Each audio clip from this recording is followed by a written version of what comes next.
Assalamualaikum. So hari ni kita ada Mazda CX-5. Yang ni abang datang nak tukar dia punya bush Okay, untuk bush lower arm yang depan ni kita nak press masuk yang heavy duty wing impact racing bush. Okay, sekarang kita dah buka keluar semua. Boleh lah masuk dalam pam. So yang ni Mazda CX-5 Kita ada heavy duty bush untuk yang bahagian depan. Okay bang, Assalamualaikum. So yang ni untuk Mazda CX-5 tadi kita dah buka semua dia punya barang. So yang ni boleh tukar bush semua bang. So yang ni boleh tukar bush. Yang ini untuk dia punya knuckle bush. Knuckle bush pun kita dah ada heavy duty. Dia punya bar bush ni pun kita ada heavy duty. Mazda 3 sama. CX-5, CX-3, Sky Active. Yang ni start bush ni So yang ni yang belakang. Yang ni bar bush yang belakang, yang ni yang depan. Besar sikit.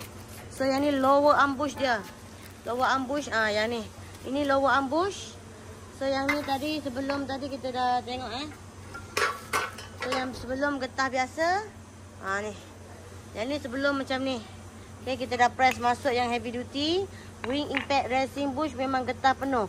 Bush ni bukan silikon, ramai lagi yang keliru. Yang ni bukan silikon. Getah. Getah full rubber. Okay, yang ni yang kecil dia. Yang kecil pun kita ada kat sini.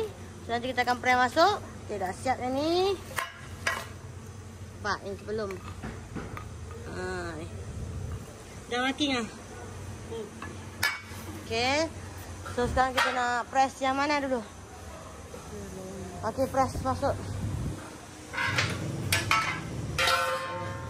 Dekat sini semua kita buat. Semua sekali kita buat. Kita tak hantar luar bang. Okay, so yang ni kita nak press yang dia punya lower arm tadi.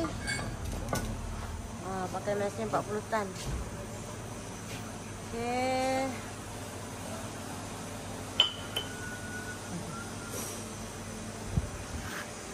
So yang mana nak datang, cek bunyi nak buat bush ke apa boleh terus walk in je bang.